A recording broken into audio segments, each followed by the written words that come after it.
ये क्वेश्चन भेजा है सोमपाल जी ने मध्य प्रदेश से। उन्होंने लिखा है कि नाजायज संबंधों से पैदा हुई पुत्री के भरण पोषण की जिम्मेदारी क्या पिता की होती है?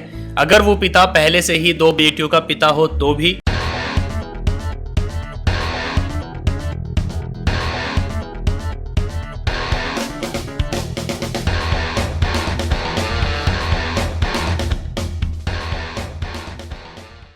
देखिए सोमपाल जी, किसी भी स्त्री पुरुष के यौन संबंध को इस आधार पर जायज या नाजायज करार दिया जाता है कि उनके बीच सामाजिक रीति से विवाह नहीं हुआ है, जो कि कानून से सहमति प्राप्त हो।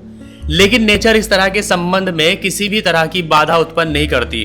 वो नहीं देखती है कि संबंध बनाने वाले स्त्री पुरुष विवाह जैसी कानूनी संस्था में बंधे हुए हैं या नहीं।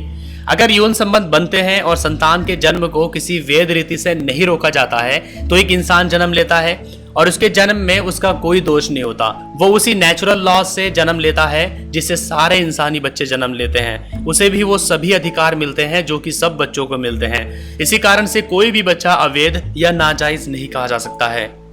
एक जमाने में ये हालात थे कि ये प्रूफ करना बहुत ही मुश्किल होता था कि किस बच्चे का पिता कौन है, पर आज के युग में डीएनए टेस्ट जैसी एक वैज्ञानिक पद्धति उपलब्ध है जिससे ये प्रूफ हो जाता है कि किसी बच्चे का जैविक पिता कौन है।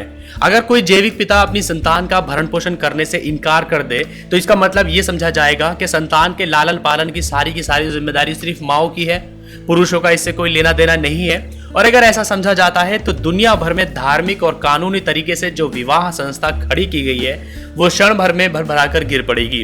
फिर क्यों कोई महिला किसी विवाह के बंधन में बंधना चाहेगी? आजाद रहना क्यों नहीं पसंद करेगी? वो हर संतान को जवान होने तक मेंटेनेंस और गार्जियनशिप हासिल करने का अधिकार है।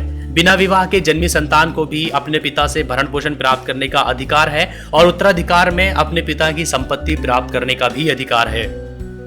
तो बेसिकली फ्रेंड, इनका क्वेश्चन ये है कि जो नाजायज औलाद होती है, जो बिना शादी के पैदा होती है, क्या उसको भी भरण पोषण दिया जाता है जबकि वो व्यक्ति पहले से शादीशुदा है और उसके पहले से ही बच्चे हैं? देखिए, मैं आपको बता दूं कि जब भी कोई बच्चा पैदा होता है तो उसमें उसका कोई भी दोष नहीं होता है। और जो भी बच्चा शादी से पहले पैदा होता है या किसी भी इलीगल तरीके से पैदा होता है तो उस बच्चे को वो सारे अधिकार मिलते हैं जो कि एक लीगल बच्चे को मिलते हैं।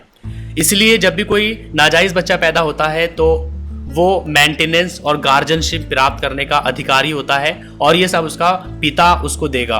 अपने पिता की संपत्ति में वो उत्तराधिकारी भी होता है, अपने पिता से वो मेंटेनेंस पाने का अधिकारी भी होता है। अगर उसका पिता उसको भरण पोषण नहीं देता है तो वो इसके खिलाफ कोर्ट में जा सकता है।